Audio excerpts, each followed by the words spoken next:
बिस्मिल्लाहिर्रहमानिर्रहीम। अस्सलाम वालेकुम नाज़रीन इकराम, मैं हूं मखदूम शाहबुद्दीन और आप देख रहे हैं मेरा फेसबुक और यूट्यूब चैनल।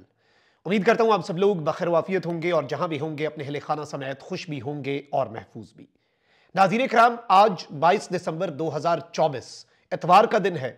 कप्तान की डेडलाइन खत्म होने में चंद ही घंटे बाकी हैं और एक जानिब तो इस वक्त हुकूमत मुज़ाकराती कमेटी तश्कील दे चुकी है, तो वहीं दूसरी जानिब इन मुज़ाकरात के हवाले से और इन मुज़ाकरात में एंटर होने के हवाले से बहुत अहम तरीन डेवलपमेंट्स हैं। मुज़ाकराती अमल में हुकूमत किस तरह अपने ही जाल में खुद फंस चुकी है।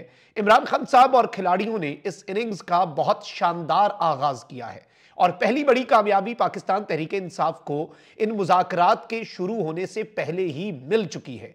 इमरान खान का प्रेशर काम कर गया है और इस सब के अंदर एक ड्राफ्ट मंजर आम पर आया है। यह ड्राफ्ट बड़ा इंपॉर्टेंट है, जो कि पाकिस्तान तहरीक इंसाफ की तरफ से है और कप्तान की हिदायत पर है। इस हवाले से भी इंपॉर्टेंट डिटेल्स हैं, इनसाइड हैपनिंग्स हैं जो आपके सामने रखनी है।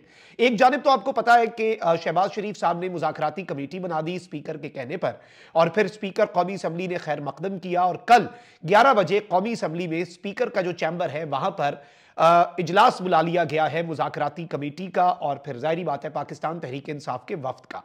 अब इस सब के अंदर पाकिस्तान तहरीक इंसाफ ने स्पीकर कौमी असम्बली सरदार अयाज सादिक की मुलाकात की दावत भी कबूल कर ली है और पीटीआई के मरकजी सेक्रेटरी तलात शेख वकास ने इस बात की तस्दीक की कि हमने स्पीकर अयाज सादिक की मुलाकात की दावत कबूल कर ली है। हमारा मुज़ाकराती कमेटी का जो एक पूरा वफ्द है वो मुज़ाकरात के लिए जाएगा। मुलाकात की पेशरफ्त से इमरान खान साहब को पीरियडिकली लगातार लम्हा ब लम्हा आगाह किया जाएगा। शेख वकास अकरम ने कहा कि सिविल नाफरमानी तहरीक मौखर या मनसूख करने का फैसला इमरान खान ही करेंगे। उम्मीद है कि कल हुकूमती कमेटी संजीदगी का मुजाहरा करेगी। बानी पीटीआई मुस्तकबिल की हिकमत अमली का तयन करेंगे, यानी कि अल्टीमेटली इस वक्त भी सब कुछ जो है वो इमरान खान साहब जो है उनके हाथ में। एक तरफ मुज़ाकराती कमेटी है तो वहीं दूसरी जानिब इमरान खान साहब ने बैरिस्टर सैफ को एक बड़ा अहम तरीन टास्क दे दिया है और इमरान खान साहब ने बैरिस्टर सैफ को ऑपोजिशन जमातों को मुत्तहिद करने का टास्क दे दिया। आप जरा इनिंग्स का आगाज चेक कीजिएगा कप्तान की तरफ से।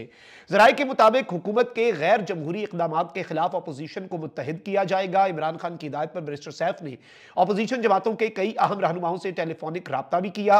वजीर आला हाउस में ऑपोजिशन जमातों की एक अहम तरीन बैठक जो है वो रवां हफ्ते मुतवक्की है और वजीर आला केपी जो है वो जीडीए रहनुमाओं और पीर पगारा और जुल्फ़िकार मिर्जा जो है उन्हें उनसे इसी हफ्ते मुलाकात भी करने जा रहे हैं। इसका भी इम्कान है। जमात इस्लामी और जेयूआई समेत दीगर पार्टी सरबराहों को भी एतमाद में लिया जाएगा और पाकिस्तान तहरीक इंसाफ इस वक्त बिल्कुल जिसे आप कहते हैं कि तरीके से आगे बढ़ रही है। अब एक तरफ तो आप ये देखें कि पाकिस्तान तहरीक इंसाफ ने इन मुज़ाकरात के हवाले से अपना जो एक ड्राफ्ट है वो तैयार कर लिया है। वो ड्राफ्ट हमारे पास आ चुका है और पाकिस्तान तहरीक इंसाफ ने कल हुकूमत के साथ जो मुज़ाकरात करने हैं तो ड्राफ्ट तैयार हो चुका है मुतालिबात का। अब जो ज़राए हमें बता रहे हैं वो क्या है और ये कप्तान की जारहाना इनिंग्स का आगाज है।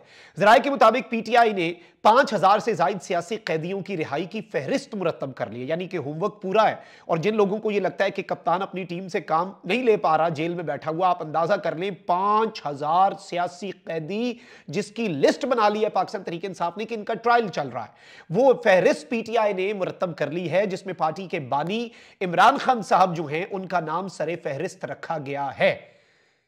5000 लोगों की फहरिस्त है सियासी कैदियों की जो अंडर ट्रायल हैं और पहला नाम जो है उसमें वो इमरान खान साहब का है। ड्राफ्ट के मुताबिक पीटीआई सियासी कैदियों की रिहाई और 9 मई और 26 नवंबर के वाकयात की तहकीकात के लिए सुप्रीम कोर्ट के 3 सीनियर जजेस पर मुश्तमिल जुडिशल कमीशन के क़याम का मुतालिबा करेगी। वाज़ेह रहे कि वज़ीर आज़म शहबाज शरीफ जो हैं उन्होंने स्पीकर कौमी असम्बली की तजवीज़ के ऊपर कमेटी तो बना दी है और कमेटी में जो नाम है जाहिर बात है उनके अपने इख्तियार में क्या है और नाम जो है वो भी काफ़ी अजीब सही है, लेकिन इसहाक डार, राना सनाउल्लाह, इरफान सिद्दीकी, राजा परवेज़ अशरफ, सैयद नवीद कमर, खालिद मकबूल सिद्दीकी, अब्दुल अलीम खान, चौधरी सालिक हुसैन और खालिद मक्सी शामिल हैं।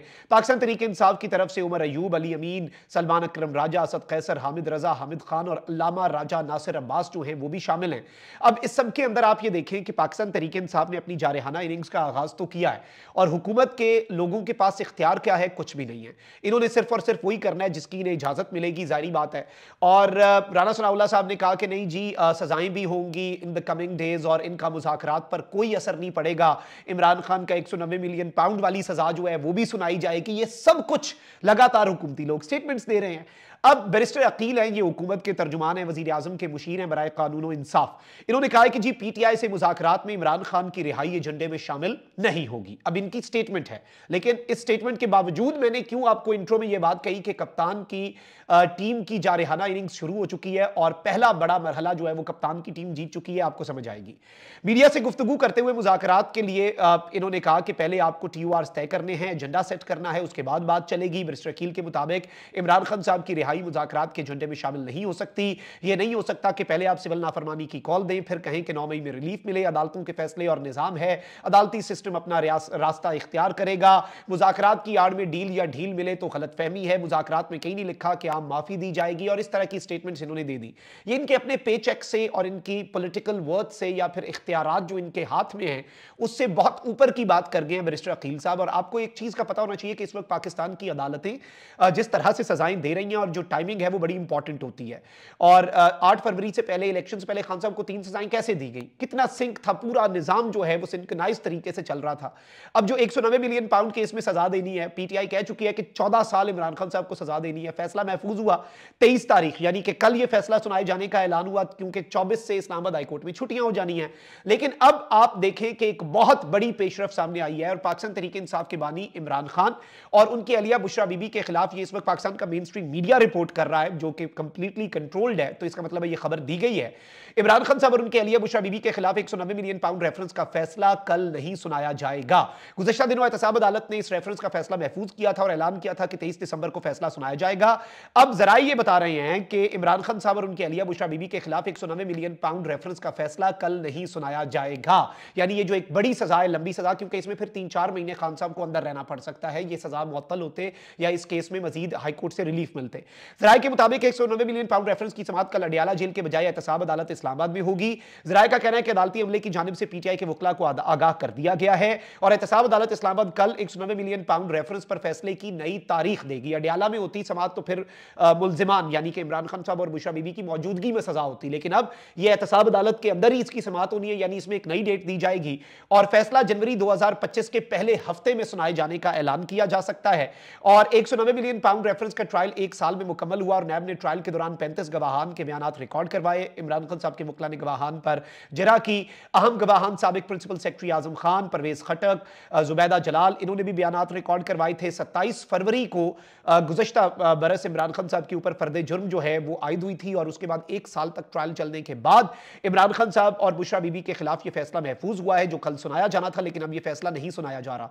ये क्या है, ये क्यों है, ये आपको भी पता है। और इसमें अगर आप बैरिस्टर अकील की या राना सनाउल्लाह की स्टेटमेंट्स देखें तो आपको उनकी कुल वर्थ का पता चल जाएगा। और इस सब के अंदर कप्तान जो है, जाहिर बात है, आप ये तो नहीं हो सकता कि कप्तान से आप एक्सपेक्ट करें कि आप इस तरह से चीजें कर लें, ये कर लें, वो कर लें और आप मुज़ाकरात के लिए इस तरह से आगे बढ़े, ये फलां ढिमका और हम आपके ऊपर पाबंदियां भी लगाएं, आपको सजाएं भी सुनाएं, ये भी हो और आप सिविल नाफरमानी की कॉल वापस ले लें। ऐसे नहीं होता। तो ये मैं समझता हूं कि ये जो आगे करना है इस मामले को, आई थिंक कि ये पहला सीबीएम है और ये हुकूमत की तरफ से नहीं है। इन बेचारों को तो पता ही नहीं है, तो अभी और स्टेटमेंट्स पे लगे हुए हैं ना। ये पहला सीबीएम यानी कि कॉन्फिडेंस बिल्डिंग मेजर जो है, एतमाद का फुकदान कम करने के लिए, एतमाद की बहाली के लिए जो पहला इकदाम है, ये मुक्तदरा की तरफ से इस वक्त अपेरेंटली हमें नजर आ रहा है। और जाहिर बात है कप्तान और खिलाड़ियों की शानदार इनिंग्स का आगाज हो चुका है और इस सब के अंदर मुज़ाकराती कमेटी के इस प्रोसेस में गवर्नमेंट जो है, ऑल्दो उसके पास इख्तियार नहीं है, लेकिन वो अपने ही जाल में फंस चुकी है।